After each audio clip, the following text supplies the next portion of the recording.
That financial emotional intelligence is so important because you need to understand stocks, for instance, are very volatile. We saw yesterday Viceroy comes out with a nice story about Capitec shares plunge. While they're plunging, some people sold.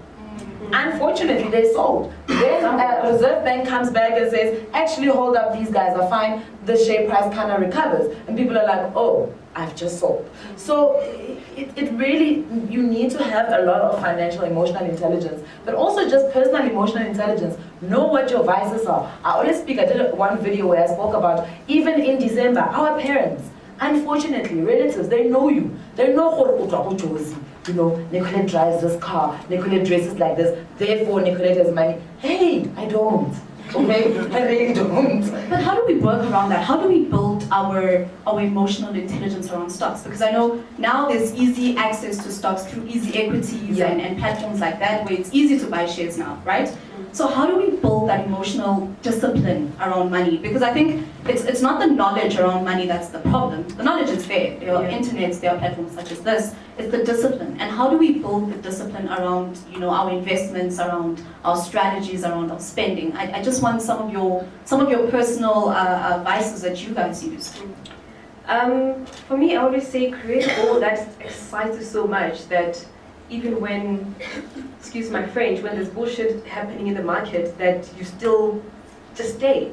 You know, as the example of Capitec yesterday, you know, the share price went 23% down, and by the end of the day, net minus 3%. So it had gone up, it had sort of recovered and just lost 3%, right?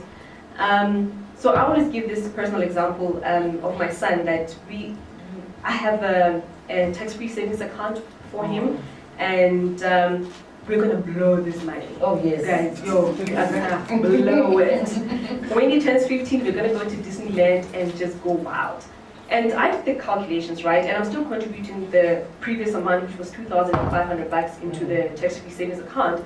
In the next 15 years, it'll be 450,000 without interest, without any interest. Amen. Tax-free, tax-free, right? Yes. So that's just the amount that I've contributed plus the interest. Then you take on and start saying, okay, this money is yours.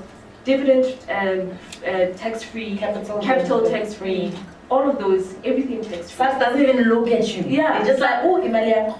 You know, and we are gonna love this. And I get super excited every single time I see a debit order going off for this account, because I know I've created a goal for myself that is so inspiring, and I want to increase it. That I know that we're gonna, yes, we're gonna go back out. What is your question again? I've got the answer in my head. Just say the answer. Just say the answer. Yeah. Don't move your goalposts. Oh, okay. People tend to move their goalposts. They get confused along the way, right? Don't move your goalposts. And while also not moving your goalposts, don't jump on every trend, guys. By the time Bitcoin came up, trust me, the people that made money from it made their money, okay? First of all, most people don't even know how Bitcoin makes money. But I get questions every day about Bitcoin. So what do you think about Bitcoin? My answer is I don't know, because I really don't know, right? You don't have to buy property, guys. I talk about a property stock fall, everybody wants to jump on a property stock fall. You don't have to all buy property. Yes, we've got an ownership issue, it's a legacy from, you know, past apartheid, that we all want to own something. But you don't have to buy property if you are not there yet. You don't have to go into stock falls if that's not your thing, if it does not speak to your financial goals. But let's talk about financial goals. Have your financial goals, be clear about your goalposts. Then figure out what are the vehicles for me to get to these goalposts. But also in finding those vehicles, I don't have to do what Unex Donna is doing. It's very important that you stay strong in the things that you understand and believe in. Now we're all investing in cars. Now everybody wants to invest. Because we're going to run out of cars. I know a guy who has a business. I'm not going to say anything about that because I like him as a person. So you guys don't think it's wise to invest when I have debt? Look, you can. Nobody saying don't, right?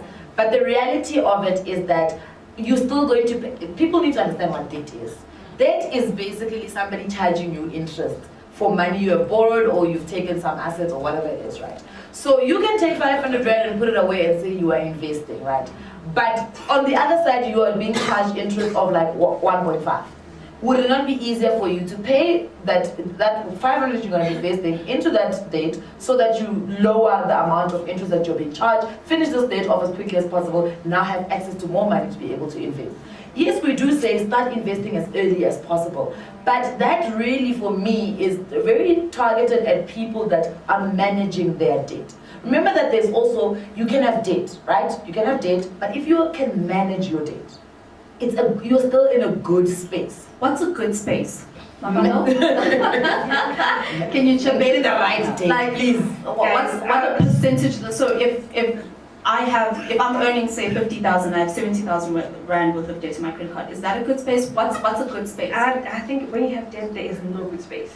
Like, you can't even put those two things together and say you have debt and you're in a good space. Like, I don't think anyone... Unless it's home loan debt. Yes, no, I was about to say, unless it's obviously if it's your car and your home. If you can have a paid off car, that's fantastic. And your home, obviously you paid off monthly. But putting those two things together, I mean, I would say debt is like tying a rope or, like a dog around your neck and just going around with it and hoping for the best. It's not going to work out. And I always say, you know what, people do this dance with debt, you pay debt, you pay it off, then soon enough you find yourself back in there.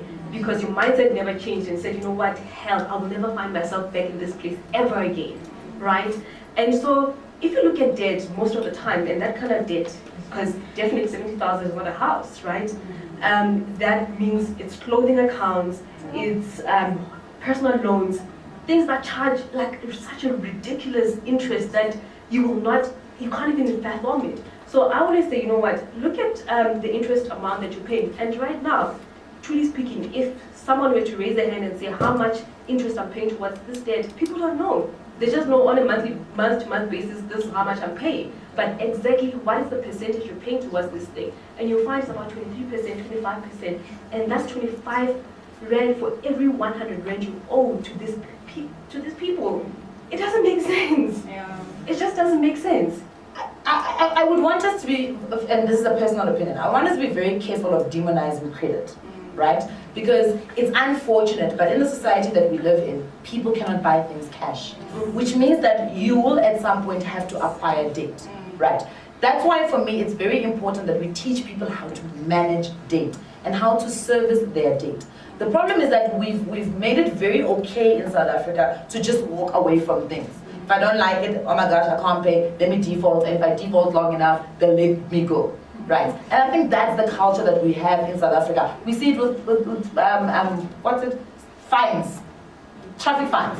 You just don't pay traffic fines in this country. That's on tola a traffic, that's in a block, ever block. If I'm totally, I'm gone. Do you understand? So it's very, very important to teach people how to manage their debt and to teach them what is the right type of debt to take up. So a home loan is the right type of debt. A student loan is the right type of debt.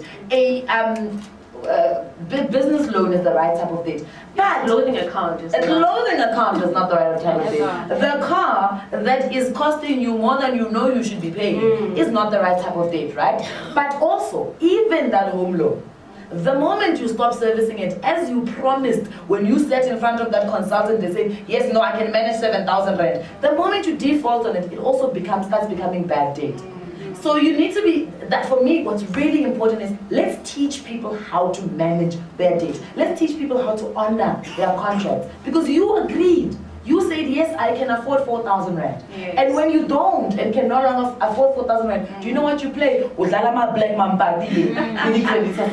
is what we don't want. But now speaking on the home loan and the bond kind of debt, some of us, there's affordability, then there's what you actually can afford. So the bank can sometimes say you can afford to pay a bond of 13,000 rand.